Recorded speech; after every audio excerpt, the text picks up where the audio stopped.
Okay, so you guys are coming in, you're playing Crookston, they've had their struggles just all year long. How do you stay grounded and just have like a normal week of preparation?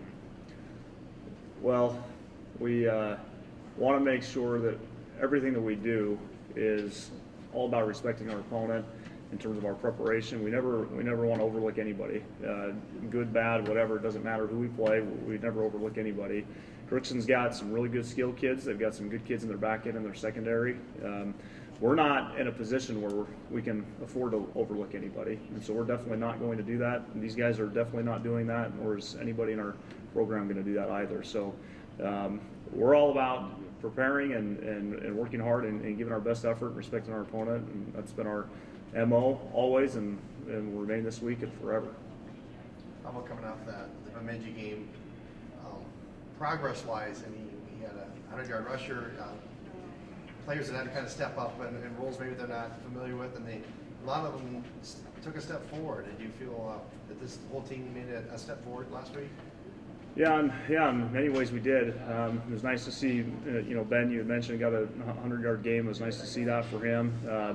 Had a number of good runs. He had a big 70-yard run for a touchdown, which was obviously the most exciting one of the whole day. But he also had a number of other just kind of good, ugly runs. And that's what we call them, where he got us to a 2nd and 7 or a 2nd and 6 and just ran behind his pads and made a quality run. So it was good to see that. And we had and all year long we've had a number of young guys play a number of snaps, and they're getting better and better, and really understanding what it takes to compete, consistently in this league. So I would say we took some positive steps that way.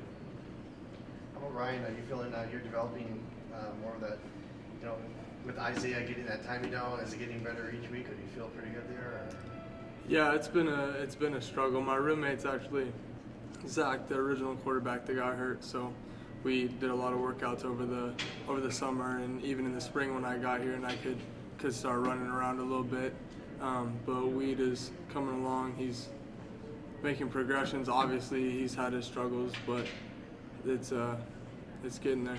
After practice, we've been putting in work and getting some extra routes, trying to get the timing down a little bit. There's struggles, but we're getting there.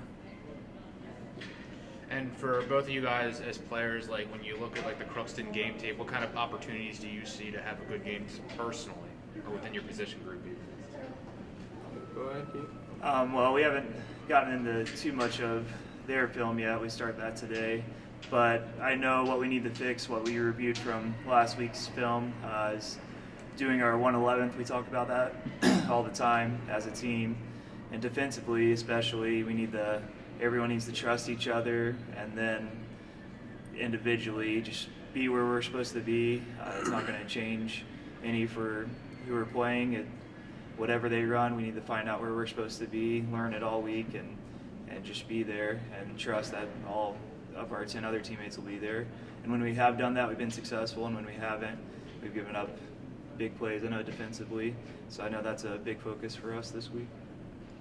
Yeah, like you said, we haven't dove into the film a lot yet. Today starts that process, but on the offensive side of the ball, we have to quit turning the ball over, and a lot of that comes back to making Weed as comfortable as possible and really fighting for every ball that he puts in the air and getting the offense rolling, because when we start going, we get down the field just fine. It's the few plays that kill us, the turnovers, the penalties.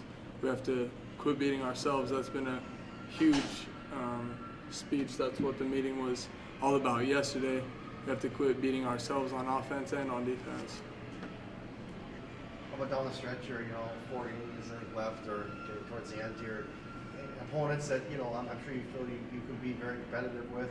Do you feel that maybe this is a time to try to kick it up another notch and make this team start working towards something, towards finishing up the season very well? Coach Hughes? Is that for me? Yeah. Yeah. Well, we have 3 of our last 4 at home, which is nice. We just got off 3 of our last 4 on the road, so it's nice to be at home. I think the biggest thing for us now is we've developed every single week. We've gotten better. We haven't closed the deal as like we've wanted to in certain games, and we've played some great teams. We'll play some good teams here down the stretch as well. But I think our guys, the thing that's encouraging is when we go out on the practice field, I don't sense guys that are tired or worn down or have lost desire to practice at a high level. I still see the same kind of effort out there on the practice field that I saw early on, in fall camp, and so that's really encouraging to see. I think guys have understood that college football is a marathon. It's not a sprint, and the guys that get really up or really down fast, they don't make it. And I think what this team has really been good with is just been steady of just take them day by day. Whatever happens. Let's get better every single day. And so I think now where we have these final 4 games, and again 3 of them at home, I think it's given our guys some confidence that they can go out and play at a strong level and be competitive and hopefully come out on the right end of things.